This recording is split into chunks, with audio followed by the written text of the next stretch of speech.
좋으신 주님을 찬양합니다. 우리 좌우 앞되는 분들과 인사를 나눕니다. 반갑습니다. 환영합니다. 축복합니다.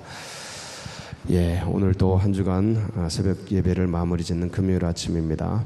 변함없는 주님의 은혜와 사랑이 여러분들 심령 가운데 넘치시기를 축복합니다. 우리 그런 기대를 가지고 욥기 11장 또 함께 나누도록 하겠습니다. 새 동료 중에 마지막 막내죠. 소발이 등장하고 있습니다.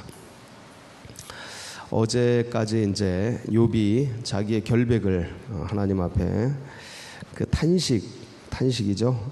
그리고 이렇게 고백을 했습니다. 이제 그런 얘기를 듣고 이제 소발이 그 욥의 기도, 하나님 앞에 하는 기도, 그리고 욥의 빌닷에게 반응한 그런 대답을 듣고 이제 소발이 참지 못하고 그 욥을 이제 책망하는 이제 내용이죠. 그래서 욥이 말한 기도한 내용들, 욥이 하나님 앞에 막 어제 같은 경우 이렇게 보면 왜 원인 없이 이렇게 원인을 알려달라는 해명을 하면서 막 탄식을 하면서 의인과 악인을 이렇게 같이 취급하시고 이렇게 하나님 이렇게 고난을 이렇게 원인 없이 주십니까? 그러면서 하나님의 그 신실성에 대한 잘못 들으면 이제 그 의심 같은 거죠. 그 탄식 같은 게 하나님 어떻게 이럴 수가 있습니까? 이런 얘기 잘못 들으면 야, 얘 뭐야? 하나님 존재를 의심하는 거야? 이런 생각이 들지 않습니까? 이렇게 예를 들어서 너무 힘들어 죽겠어. 하나님 뭐 하시고 계시는지 안 계시는지 미치겠어 아주 이런 어떤 탄식조, 이거는 그냥 듣는 사람의 입장에 따라 다른데 이거를 이제 의심한다, 원망한다 이렇게 들으면 할 말이 없는 거죠. 근데 이제 그 듣는 자의 전제된 의식이 그러니까 그거는 뭐라고 할 수가 없는 거죠. 근데 이제 그 사람을 이해하고 배려하는 사람은 얼마나 힘들면 저런 얘기를 할까. 이제 본질적으로는 하나님을 신뢰하고 믿고 있지만 그 타격을 입은 그 고통이 워낙 커서 하고 소리 지르는 거지 하고 이해하고 수용할 수 있는 양가적인 양쪽이 다 가능한 그러한 것이죠. 근데 지금 이 욥이 어떻게 하고 있느냐, A냐 B냐를 이 세 사람이 다 한결같이 원망으로 이제 듣고 있는 겁니다. 그래서 이제 이러한 욥의 그런 얘기를 이제 소발이 이제 듣고 욥에 대해서 이제 뭐라고 하는가가 이제 오늘 내용이에요. 내용은 틀린 게 없습니다. 근데 항상 제가 말씀드리죠. 내용은 틀린 게 없는데 이 내용을 누구에게 얘기하느냐, 대상이 누구냐, 이제 그게 틀렸다 그랬죠. 그래서 욥의 주장에 대한 이제 책망을 2절부터 이제 하는 겁니다. 소발이 이 엘리바스와 빌닷과 소발은 현자들이에요. 상식과 지식이 없는 사람이 아니고 이제 오랜 삶의 경륜과 또 지성과 그리고 여러 가지를 이제 존중받고 뛰어난 탁월한 의식을 가지고 있는 그런 사람들이라는 것을 전제를 하고, 그러나 그런 사람일지라도 그 어떤 시대의 변화, 그 사람들이 이 현대 문명의 정보화 시대를 알 수나 있었겠습니까? 여기서 벌어지는 수많은 어떤 이 복잡한 이런 일들을 상상이나 했겠습니까? 불가능하죠. 그러니까 이 세 사람이 가지고 있었던 의식으로, 사실 욥도 포함해서 이들이 그 시대적 한계 속에서 도무지 이해하고 받아들이기 어려운 새로운 어떤 그런 것을 만난 이 상태에서 지난 것을 가지고 이 새로운 상태를 해석하려고 몸부림치고 있는 이 세 사람. 그러니까 욥은 나는 죄 때문이 아닌 것 같은데 근데 이렇게 재앙 상태에 있으니까 너무 미치겠는 이 해석 안 되는 상황 속에서 쏟아내는 탄식, 하나님 도대체 어디 계시는 건가에 대한 이 얘기를 이제 소발이 듣고 책망하는 거죠. 자, 2절 보면 말이 많으니 어찌 대답이 없으랴. 말이 많은 사람이 어찌 의롭다함을 얻겠느냐. 그러면서 이제 말 많은 욥에게 너 말 많다, 말 잘하는구나, 이제 그러면서 질책하는 겁니다. 네 자랑하는 말이 어떻게 사람으로 잠잠하게, 야 내가 어떻게 네 얘기를 듣고 가만히 있겠느냐. 네가 지금 하나님 비웃는데 널 부끄럽게 하겠다, 이제 뭐 이런 식입니다. 그래서 네 말을 들어보니까 4절, 나는 정결하고 난 하나님 보시기에 깨끗하게 죄 없이 행했다 하는데, 야 하나님이 입을 열어서 네 교만한 그것을 하나님이 책망하기를 원한다 하면서 이제 하나님이 어떤 분이시냐면 7절부터 하나님이 이런 전능자시다, 능치 못할 일이 없고 하늘보다 높고 스올, 이 스올이 뭐냐면 지하세계예요. 하디스가 장악하고 있는 그리스 로마 신의 그런 거에 의하면 그 지하세계, 그거보다 더 깊은 곳에서 역사하시는 하나님, 땅보다 크고 바다보다 넓으신 그 하나님, 그 하나님이 두루다니시며 사람을 잡아 가두시고 재판을 여시면 누가 막을 수, 이게 뭐 틀린 말이 하나도 없어요. 그래서 자 11절 보면 이제 극한으로 치닫습니다. 이런 하나님이 허망한 사람을 안다. 너가 허망한 사람이다. 이게 악한 일은 상관하지 않으시는 듯하나 다 보시고 계시기 때문에 너를 계속 봐오셨어. 그러니까 허망한 사람은 지각이 없나. 너 지금 깨닫지 못하고 들나귀 새끼처럼 막 그렇게 막 그러고 있는데 정신 차려서 13절부터는 뭐예요? 하나님 앞에 뭐해라? 손을 들어라, 회개해라. 죄악을 버리고 불의를 버리고 하나님 앞에 돌아서면 하나님이 그 환난 속에서 16절 그 환난 속에서 너를 뭐 할 거다? 기억해 주시고 물이 흘러간 같이 그 재앙을 지나가게 하실 거다. 17 내 생명의 날이 대낮보다 다시 밝아질 거다. 지금 네가 어둠에 있을지라도 아침과 같이 회복시켜 줄 거다. 네가 희망이 있으므로 안전할 것이며, 그러니까 하나님 앞에 회개하면 희망이 생기고 두루 평안해질 거다. 네가 누워도 두렵게 할 자가 없고 많은 사람이 네게 은혜를 구하리라. 그러니까 다시 회복을 주셔서 너로 하여금 그런 은혜를 누리게 할 텐데 20절 그러나 회개하지 않으면 악한 자들은 눈이 어두워지고 도망할 것이 찾지 못하니 그들의 희망은 숨을 거두는 것이니라. 이러면서 뭐를 촉구하는 거예요? 욥에게 하나님 앞에 죄를 회개해라. 자, 요거죠. 자, 여기에 말들은 하나님에 대한 말들은 틀린 게 없습니다. 그런데 제가 말했죠. 지금 뭐 하고 있는 거예요? 욥에게 이 얘기는 하나님이 이런 분이니까 뭐 해라? 회개해라. 너는 죄인이다. 너는 하나님 앞에 악한 일을 했다. 그러니까 돌이켜라. 그 얘기를 하기 위해서 이 하나님이 어떤 분이신지 설명하는 거예요. 그러면 이때 이런 상태가 되면 도대체 뭐가 문제가 되냐면, 제가 참 전에 겪었던 일인데, 저희 집에서 있었던 일이에요. 기도를 했는데, 이제 기도를 가족 예배를 드리지 않습니까? 기도를 하는데 누가 하는 거예요. 제가 전에도 한번 얘기를 했었던 기억이 있는데, 애들하고 이제 저희 동생하고 쭉 모여서 기도를 하는데 하는 거예요. 보니까 이제 막내가 기도를 하는데 막내 누가 머리통을 때린 거야. 기도를 하는데. 그래서 야 누가 그랬어? 처음엔 좋은 말로 야 누가 그랬어 그랬죠. 그랬더니 아무도 안 했대. 근데 막내는 아빠 누가 때렸어 막 이러는 거예요. 그래서 야 누가 그랬어 빨리 얘기해. 얘기하면 그냥 지나갈 수 있는 건데 아무도 안 했다는 거야. 맞은 사람은 있는데. 슬슬 열이 받는 거예요. 그래서 야 빨리 얘기해. 존말할 때 얘기해라. 그랬더니 시치밀 다 떼고 아무도 안 했다는 거예요.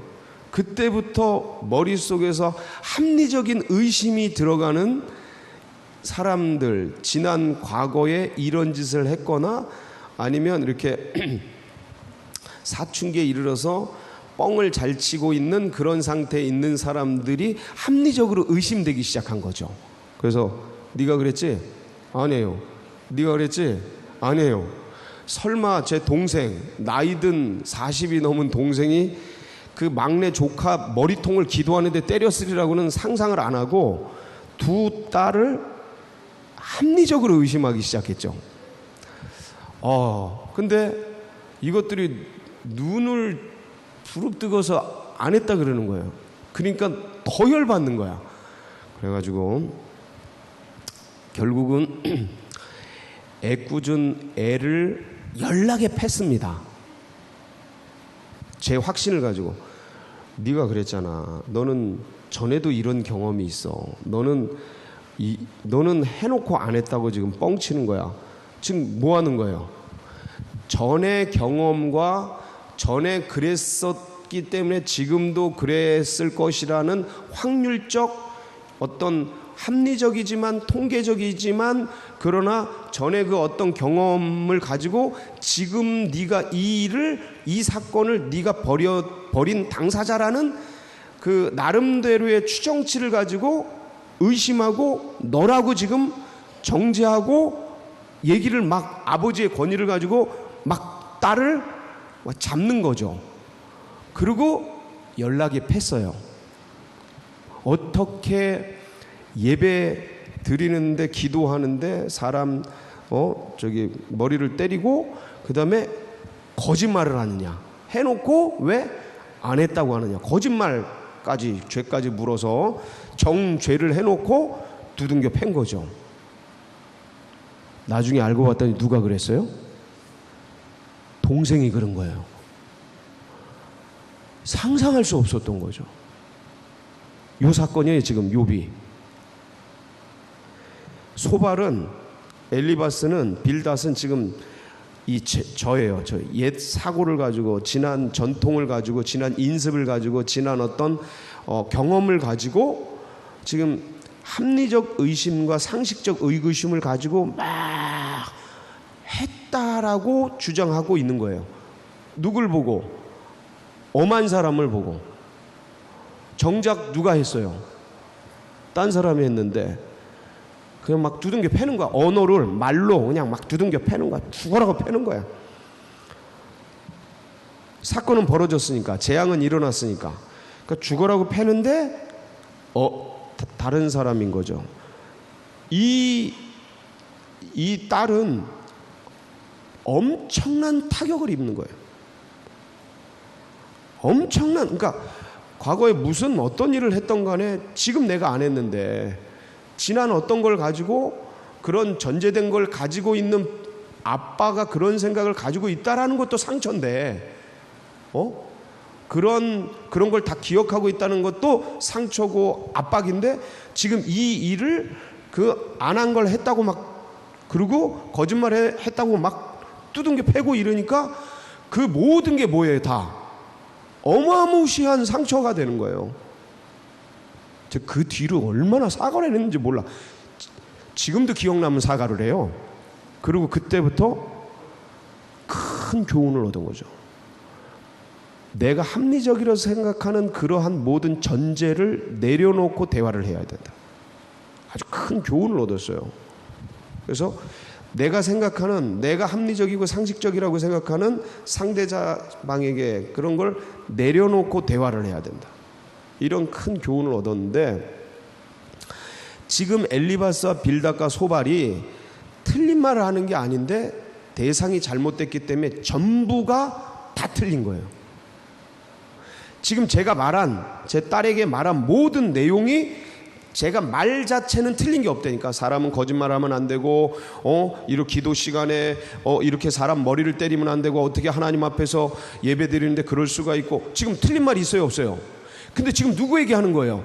네가 그런 짓을 했기 때문에 내가 이런 얘기를 했기 때문에 너 빨리 회개하고 잘못했다고 얘기해 하고 정죄하는 엄한 사람한테 정죄적 관념을 가지고 지금 막 얘기를 하는 거예요. 나는 네가 잘못했다라는 거를 알고 있어라는 잘못된 근거와 확신을 가지고 막 얘기하는 거죠. 그러니까 문자 자체는 틀린 게 아닌데 대상이 잘못됐다라는 거예요. A가 간첩이 아닌데 형사들이 막 너 이런 걸 가지고 너 이런 걸 그래가지고 엄한 사람 감옥에 쳐넣고 했던 그런 일들이 얼마나 많이 있습니까? 합리적 의심을 가지고 내 촉, 그러니까 형사의 촉을 가지고 봤을 때 얘는 이 형사의 촉을 갖고 얘기하는 게 엘리바스예요. 그 오래된 경륜을 가진 형사의 경험, 이게 엘리바스고, 그 다음에 이제 여러 가지 정황적 증거를 볼 때 이게 이제 빌닷이에요. 빌닷. 여러 가지 풍습, 이 과거의 전통, 이 정황적 증거를 봤을 때 얘야, 이렇게 말하는 거예요. 근데 본인이 아니거든요. 그러니까 이제 이런 거라고 보시면 되는 거죠. 그래서 이런 안 했는데 했다고 의심받으면 어때요? 여러분은 어떨 것 같아요? 그 누명이죠, 누명. 그거 당하면 어떨 것 같아요? 교회에서, 이거 교회예요. 교회에서, 셀 모임에서 내가 안 했는데 날 막 의심해. 그리고 막 덮어 씌워. 그렇게 되면 기분이 어떨까요? 그런 거예요. 그거보다 몇십 배, 몇백 배 더한 거죠, 지금. 왜냐면 고난의 정도가 달라. 자녀 10명이 죽어나가고 재산이 다 날아가고 몸뚱이가 지금 불치병에 걸렸어요. 그런데 네 죄 때문에 그래 라는 걸 계속 주홍 글씨 뒤집어 씌우니까 이 욥은 원래 자살을 했어야 되는 거예요, 이 상황 속에서는. 근데 욥이 사실 신앙이 굉장한 사람이에요. 이걸 다 극복하고 이겨 나오잖아요. 굉장한 분이에요. 그래서 이제 고난의 대명사가 된 거죠. 그걸 뚫고 나와서 안 했는데 했다고 그걸 들을 때, 누명을 쓸 때 가장 고통스러운 거예요. 사람이 의심받고 막 정죄하고 주홍 글씨 새겨가지고 막 넘겨짓고. 그래서 인간의 이 전제와 편견과 치우침과 이 넘겨짚는 거, 이 편애 뭐 이런 거, 치우친 어떤 그러한 감정, 이게 얼마나 사람을 어렵게 하고 하는지 제가 제 개인적 간증을 가지고 얘기를 드렸고요. 그게 이제 이게 성경적으로 나온 게 욥기다. 그러니까 이제 우리가 보통 이제 우리가 실수할 수 있는 게 뭐냐면, 야, 내가 옛날에 경험한 바에 의하면, 야, 내가 전에 그거 다 경험했어, 야, 옛날에는 다 이랬어, 이런 얘기 우리가 굉장히 많이 하잖아요. 저도 애들하고 대화할 때, 야, 니네 지금 편한 거야, 우리 옛날에 어땠는데, 이런 얘기 할 때가 꽤 있어요. 그럼 애들이 뭐라 그러는지 알아요? 아빠는 아빠 때고 우리는 우리 때지, 뭐 이래요. 그러니까 이게 뭐냐면, 우리 자랄 때, 나 어릴 때, 내가 경험했을 때, 내 의식을 가지고 지금 네 상태를 볼 때 너는 지금 죄인이야 라고 말하는, 이게 이 정황적 증거와 경험적 증거와 이 전통과 이런 것들이 확률적으로 많은 부분 맞습니다. 근데 다 맞는 게 아니라는 데 문제가 있는 거예요. 다 맞는 게 아니라는 거예요. 근데 그게 다 맞다고 확신을 가지고 얘기하는, 그리고 주장하는 그런 사람들이 이 지금 세 사람. 그럼 그것이 지금 옛 시대의 의식을 가지고 새로운 나타난 현상을 분석하려고 하니까 포착되지 않는데, 그걸 어거지로 계속해서 얘기하는, 이걸 뭐라 그러냐면 현대 용어로 꼰대라 그래요. 그걸 현대 용어로 꼰대라 그래. 근데 그럴 수 있다. 우리도 그럴 수 있기 때문에, 그러니까 이때 해야 될 가장 좋은 게 뭐냐면, 소발처럼 하면 사람이 상처를 입어요. 그러니까 설령 욥이 죄를 졌어도 소발처럼 하면 되는 게 아니고, 일단 수용을 해야 돼요. 수용. 그래서 전제된 의식, 우리들의 전제된 의식, 이게 어렵습니다. 왜냐하면 세월 가면서 사람이 동굴 속에 들어가요. 나의 의식의 동굴 속에 들어가서 이 동굴에 비춰진 것으로 해석을 하려고 하는 게 우리 인간이에요. 그래서 제가 종종 얘기하는 게, 그 집착을 내려놔라. 그 애착을 내려놔라. 세상에 대한 애착, 삶에 대한 집착, 자녀들에 대한 집착, 그거를 내려놔라. 이건 포기랑은 달라요. 포기는 못해서 할 수 없어서 그냥 그렇게 그렇게 하는 거고, 이거는 할 수 있든 없든 그것과 상관없이 마음에서 이렇게 정리하는 거예요. 욕심을 내려놓는 거죠. 그래서 그 집착과 애착을 이 내려놓기를 잘하는 사람이 노년을 평안하게 보냅니다. 노년을. 그래서 그 집착과 애착으로부터, 그 동굴로부터 벗어나야 돼요. 그래서 내 영혼이 누구하고 깊이 교제해 가야 하냐면, 주님과 깊이 교제해 가면서 나를 70번씩 7번이라도 용서해 주실 뿐만 아니라, 그 70번씩 7번이 뭡니까?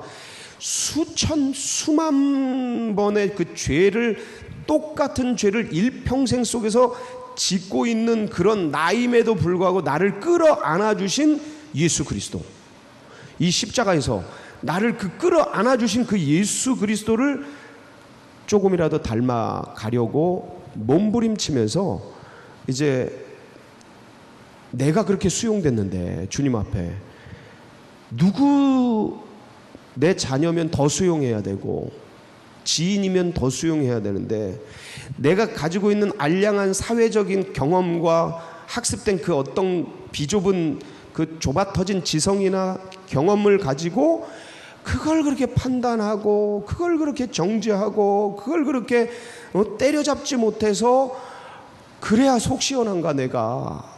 그럼 더 답답해진다. 인생이 더 답답해지고 인생이 더 괴로워진다. 그럴수록. 그러니까 어떻게 해야 되냐? 그 판단하려고 하고 정죄하려고 하는 걸, 그걸 다 내려놔라. 그거 던져라. 집착과 애착으로부터 벗어나라. 그래야 고착되지 않아요. 그래야 사람 의식이 고착되지 않는 게, 굳어버리지 않는다니까. 점점점 굳어져요. 몸이 굳듯이 의식이 굳어져요. 그러니까 거기로부터 주님을 닮아가는 거지. 나를 이렇게 품어주시고 용서해 주신 그 수용성을 그래도 조금씩 닮아가면서 그걸 내려놓고 주님께 나아갈 때에, 우리는 비로소 우리 식에, 내 식에 갑질을 하지 않고 그거를 수용해 가면서 품어주면서 정말 아름다운 인격, 아름다운 노년, 아름다운 그 성화의 길을 가는 거예요. 그래서 신앙의 본질은 인격의 변화예요. 교회 오래 다닌 게 본질이 아니고, 직분 높은 게 본질이 아니고, 신앙의 본질은 인격의 변화예요. 주님을 닮아가는 거예요. 그 과정 속에 부록으로 주어지는 게 그 어떤 것들이에요. 그 어떤 것들. 그래서 이 길 가는 것을, 저는 이 욥기를 다루면서 끊임없이 결국은 우리의 이 의식, 과거의 의식, 이런 것들을 정리하고 내려놓고 새로운 세계를 수용하고 받아낼 수 있는 그런 수용적 태도, 그런 인격의 성숙적, 품어주는 포용적, 그 방향으로 가는 것을 훈련하기에 참 좋은 그런 모델적인 그런 성경이다라는 생각을 합니다. 그래서 여러분들도 계속해서 우리 안에 이런 걸 내려놓고, 그러니까 이거예요. 타자에게는 수용적이고 포용적으로, 나에게는 이 소발의 이 얘기를 나에게 적용한, 나에게 내가 어떤 부분 때문에 이 문제 가운데 던져졌나, 주님께서 내가 배우기를 원하시는 것은 이 문제 속에서, 이 사건 속에서, 이 재앙 속에서 어떤 문제와 고난이 생기잖아요. 항상 내가 배우기를 원하시는 건 어떤 건가. 이 소발과 엘리바스와 빌닷의 이야기는 나에게 적용하는, 나에게, 내가 어떤 잘못을 했기 때문에 하나님 앞에 이렇게, 그러면 주님께 물으면 주님이 열어주셔요. 열어주시고, 이건 나에게 적용하고, 남에게는 끌어안아주고 품어주고, 얼마나 아픈가, 그리고 그냥 이렇게 수용해주고. 그러면 사랑은 어떤 가르침보다 더 크다. 수용은 어떤 교훈보다 탁월하다. 그래서 본인이 본인의 잘못을 더 잘합니다. 수용해주고 품어주면, 내가 이래서 이런가 봐, 그러면서 다 얘기해요. 다 얘기해요. 그렇게 옆에 지금 참 어려운 때지 않습니까? 고난당하는 자가 한둘이 아니에요. 아픈 분도 엄청나게 많아요. 경제적으로 고통받는 분도 많고, 관계적으로 무너져서 다 그냥 만신창이가 된 분들이 한두 분이 아니에요. 아이고, 네 하는 꼬라지가 그러더니 결국 그렇게 됐구나. 이러면 이제 엘리바스와 빌닷과 소발되는 거예요. 그러지 말고, 얼마나 아프냐, 야 참 어떻게 이럴 수가 있냐, 야 힘내자 이러면서 격려해주고 수용해주고, 그래서 여러분이 가는 곳에 정말 주님의 위로와 격려가 있고 여러분은 성화의 가정을 걷는 복된 역사가 있길 축복합니다. 같이 기도하시겠습니다. 이 욥이 참 많은 아픔 속에 있는데 나중엔 다 치유받거든요. 그래서 저희 교회 이제 이번 달 계속해서 이제 여러 가지 자유에 대해서 얘기하면서 지난주에 그 신유에 대해서 얘기하고, 이제 이번 여름 캠프가 이제 신유에 대한 말씀 아닙니까? 그래서 신유에 대해서 얘기를 많이 하는데, 여러분들이 참 병이 감사하게도 회복됐다는 얘기를 많이 해주셔요. 그래서 우리 함께 예배드리는 장로님도 췌장암 거의 말기에서 정말 뭐 병원에선 돌아가신다 이랬는데 이제 회복이 돼서 이제 암세포가 다 없어져서 감사함으로 얘기를 하시더라고요. 너무 감사하고, 양기정 장로님도 요 강동 성심병원에 있는데 참 병원에서 다 안 한다, 뭐 포기한다 그랬는데 강동 성심병원에서 위 이렇게 이제 주입할 수 있는 그 시술을 잘 맞춰가지고 다시 회복의 전기를 마련하셔서 되게 힘을 받고 있고, 모 권사님 남편께서 대장암으로 1차 대장암으로 판명이 돼서 의사가 대장암 같다고 그러면서 굉장히 그랬는데 어제 이제 조직 검사를 했는데 이게 아무것도 아닌 대장암이 아닌 것으로 이제 판명이 돼서 염증으로 판명이 돼서 하나님께 너무 감사하다고 그런 얘기를 어제 이제 전화가 와서 하고, 그래서 그러니까 이제 우리 교회 분들은 아닌데 민미애, 정재아 이런 분들 관절염에서부터 치유되고, 어떤 분이 이렇게 기초 뒤에 앉았는데 또 오셔가지고 전에 기도해 주셨는데 무릎 관절염 치료됐는데 허리 위에서 기도해 달라고 또 그러시고, 그러니까 지금 많은 분들이 이제 치유와 회복 이런 것들이 이제 일어나고 있습니다. 여러분 더 많은 역사들이 일어날 겁니다. 그러니까 위에서 기도하시고 여러분 각자의 기도 제목 붙들고 주님 앞에 나아가길 바랍니다. 우리 교회와 또 서울제일교회 나아가는 앞길, 오늘 이제 초등부 이제 여름 캠프 시작이 되고 주일날 고등부, 그리고 8월 첫 주에 순회 예배 있고 둘째 주에 연합성회, 그럼 마지막 주에 이제 우리 셋째 주에 청년 여름 캠프인데, 이 모든 걸 위해서 합심해서 우리 주여 한번 부르짖고 다 같이 기도하며 나갑니다. 부르짖습니다. 주여 할렐루야.